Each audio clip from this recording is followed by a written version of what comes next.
has been seriously challenging to be Jewish in recent years, and especially since October 7.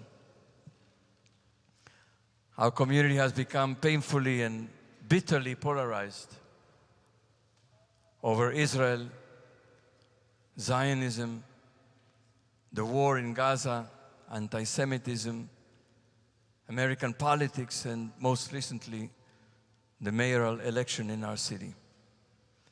It has been devastating to witness extremists inciting violence and justifying appalling acts in the name of Torah and Judaism. The fusion of Judaism with ethno-nationalism has become not only perverse, but profoundly dangerous. Scores of young Jews want nothing to do with Israel, and many are stepping away from Judaism, unable to find inspiration, honesty, or meaning in the Judaism they see. To them, Judaism appears shallow, morally compromised, complacent, reactive, full of cliches, lacking imagination, and pretentious. Who can blame them? They are not wrong. These are issues we can no longer avoid. Rather than dismissing them offhand, I suggest we should welcome this an opportunity to look in the mirror and ask ourselves, who are we truly? My friend and colleague, Rabbi Shaul Magid, recently said, this is not an easy time for us. We face a certain kind of obsolescence while we are still intact enough to experience the pain. We face a certain kind of obsolescence while we're still intact enough to experience the pain. And he said, this is not because our children do not understand. It is because they do. There is so much that is broken and yet obsolete. And yet I'm not walking away. I choose instead to walk toward our tradition, to dig deep into it and into our history in order to draw new meanings, new visions, new possibilities. Judaism has from time to time found itself in crisis, at crossroads and turning points. This is hardly the first time. Throughout our long history, we have wrestled with tensions, ideological, political, moral, and spiritual. Hard choices and difficult decisions have always been part of our story. Judaism has never been static. It has always been dynamic and evolving. Yet for decades, many of us felt a sense of stability. We were comfortable, we took things for granted, perhaps unaware of what was quietly stirring beneath the surface. These past years have shaken that stability. Now everything is exposed, the light and the shadows, the glorious and the broken. And we are called to confront both ourselves and our tradition with courage and honesty. Paradoxically, this moment of upheaval and dislocation, this time of khurban, of the destruction we feel, is not only a time of loss. It is also a moment of great opportunity. We can walk away, allowing others to define and build the Judaism of the future for us. Or we can lean in, step forward and claim our voice, our vision, and our responsibility in shaping the Judaism we wish to live and to unfold. This difficult moment calls us to take a stand. We cannot allow Judaism to be defined for us, not by voices we find dissonant or repellent, and certainly not by the barrage of media or public opinion. I'd like to suggest a number of operative principles that I believe are sine qua non for a Judaism that is alive, honest, and morally compelling. These are not abstract ideals. They are the choices that shape how we live as Jews and engage with the world. I want to be clear. We all choose. Every ideological stream, every group, every community makes choices. Judaism is a vast ocean containing countless values, teachings, and opinions, often in direct contradiction with one another. We elevate certain values over others, and every group can point to the classical sources to justify its positions. We all do. There are particularists and universalists, those who see Torah as a call to separation and those who see it as a call for connection. There are rationalists and mystics, those who uphold the strictest interpretation of Jewish law and those who follow a more lenient path. We all choose, and we all can justify our choices by going to the sources. In our time, when the stakes of these choices could not be higher, we can no longer pretend that we inherit the tradition automatically. Every choice matters. Every choice carries weight. Every choice has moral and spiritual consequences, and we are responsible for them. At this moment, we are called to make clear, courageous choices. So here's the Judaism I long to emerge from this crisis, regenerated, renewed, and alive. I long for a Judaism that dares to question, that wrestles with complexity and nuance. I do not want a Judaism that settles for simplistic answers to the big questions, whether theological, moral, existential, or political. I long for a Judaism that demands study and inquiry, that engages with the hard questions, that is in motion, and that asks much from those who follow it. The roots of Judaism are found in our ancestor Abraham's beginnings, a young man who challenged the conventions of his time.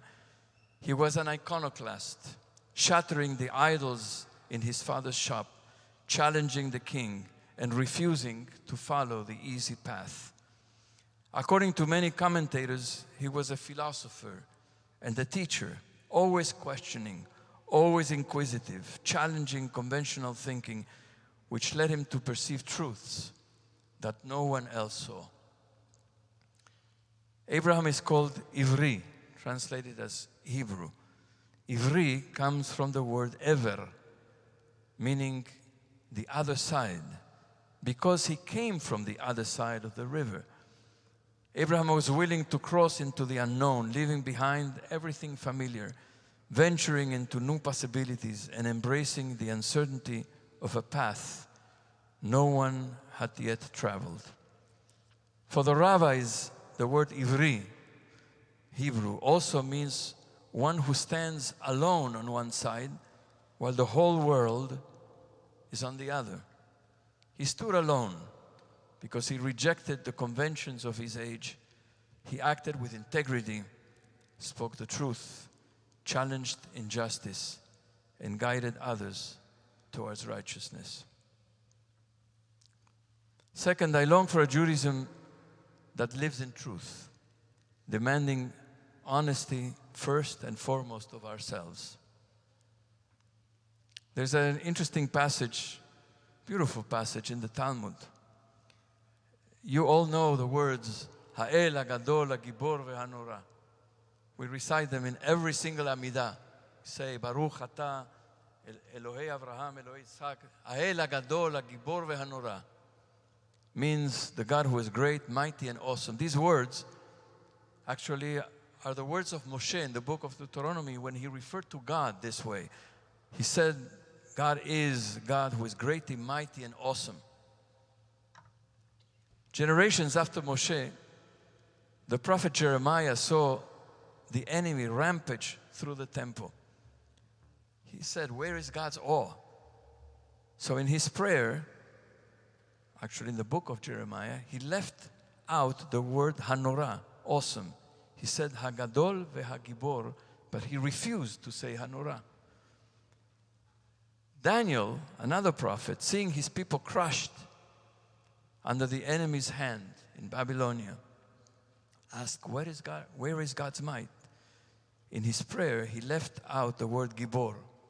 He said, Hagadol veHanorah, great and awesome, but he refused to say Gibor, mighty.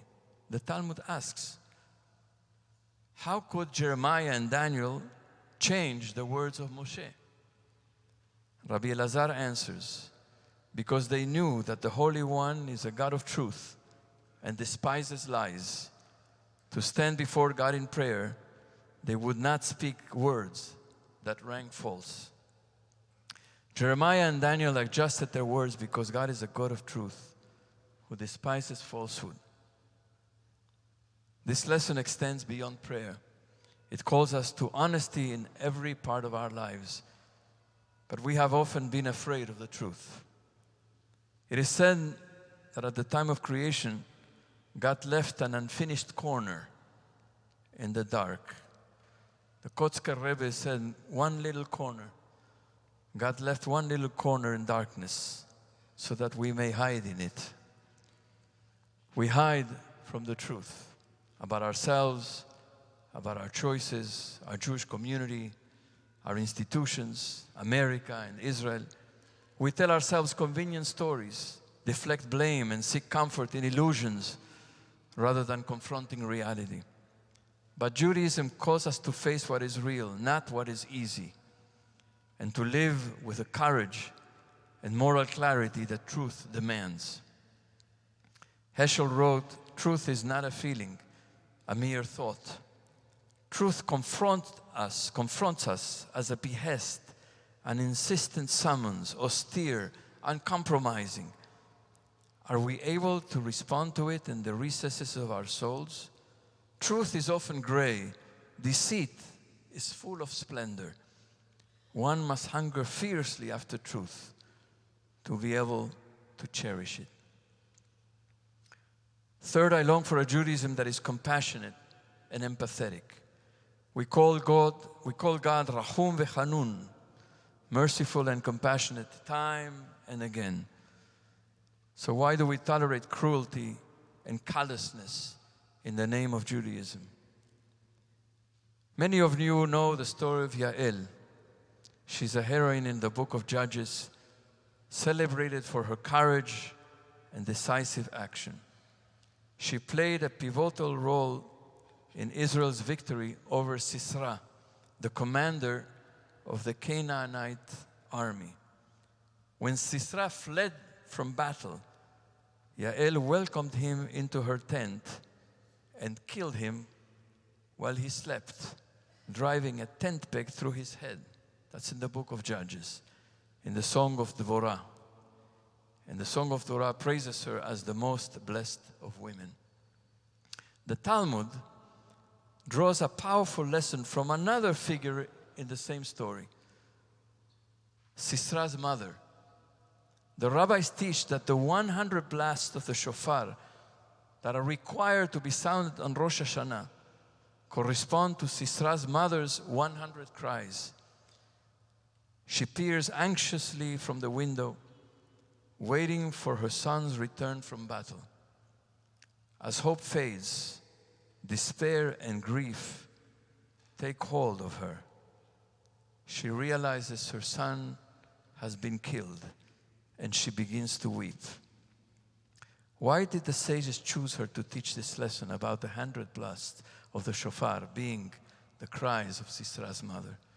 Sisera was a sworn enemy of the Jewish people, and his mother would not seem an obvious figure of sympathy. This is precisely the point. The grief of a parent over the loss of a child is universal, transcending sides and identities. A child is a child is a child, whether here, whether in Israel, in Gaza, or anywhere in the world. A child is a child. The grief of a parent over the loss of a child is universal, transcending sides and identities. Her sorrow reminds us of the depth of human grief and the moral call to respond with compassion to those who suffer. This is the type of compassion and radical empathy that the best of our tradition calls us to embody, stretching our hearts beyond the boundaries of family, peoplehood, nation, or any other allegiance. Compassion and mercy are more fundamental to the universe than cruelty and fear. And fourth and finally, I long for a Judaism of nobility. In an extraordinary essay called Pikuach Neshama, to save a soul, Abraham Joshua Heschel writes about nobility, one of my favorite passages in all of his work, to which I return again and again. He wrote, "To live as a Jew means to feel the soul in everything, in others and in our own existence. And this soul requires spiritual elevation. Everything that has within it the spirit of life longs for repair. Like candle wicks waiting to be lit, so we wait for the action that has a slight bit of pure intention, a grain of refinement. The purpose of Judaism," he said, "is to destroy the instinct towards madness which lurks at the gate of the human soul, to cause something of the world of divine nobility to dwell in this world, and to prepare the soul to delight in some of the radiance of Eden while in this world." What is the meaning of nobility? A person possessing nobility is one whose hidden wealth surpasses his outward wealth, whose hidden treasures exceed his obvious treasures, whose inner depth surpasses by far that which he reveals. Refinement is found only where inwardness is greater than outward appearance. The hidden is greater than the obvious. Depth greater than breadth. Nobility is the redeemed quality which rises within the soul when it exchanges the transient for the permanent, the useful for the valuable. Heschel presents a Judaism of inner refinement and moral elevation, a Judaism of depth rather than display. But too often, the Judaism we encounter is quite different. It is lived on the outside, boastful, aggressive, performative, and preoccupied with appearances. It prizes external achievement, social recognition, and public display over the cultivation of the inner life. It is often too quick to judge, slow to reflect, and eager to assert power rather than embody integrity. By contrast, true nobility is measured not by outward markers, but by the depth of one's inner life, by the courage with which we confront moral and spiritual challenges, by personal integrity, even when no one is watching, by the patience, compassion, generosity, and humility with which we approach the world, and by the faithfulness with which we may remain committed to our values. I long for a Judaism that dares to question and wrestle with complexity, a Judaism that is courageous and willing to face the truth, a Judaism that embodies compassion and empathy, a Judaism that seeks depth over display and strives for moral and spiritual nobility. Yom Kippur is a precious gift. It gives us the chance to honestly see what is broken within ourselves, within our communities, within our world, and to recognize that despair is not the end. when we are open to confronting failure, loss, and imperfection, we create the possibility for renewal. I pray we don't turn away.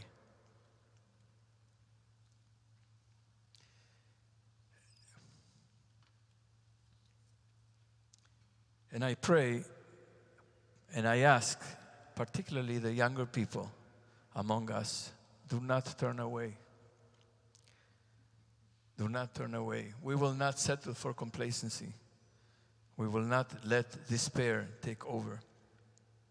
The challenges before us are real, but they're also an opportunity to stretch our minds and our hearts, to commit to a Judaism that is honest, spiritually and morally compelling, inspiring and aspiring, and that can bring hope to our people and to the world.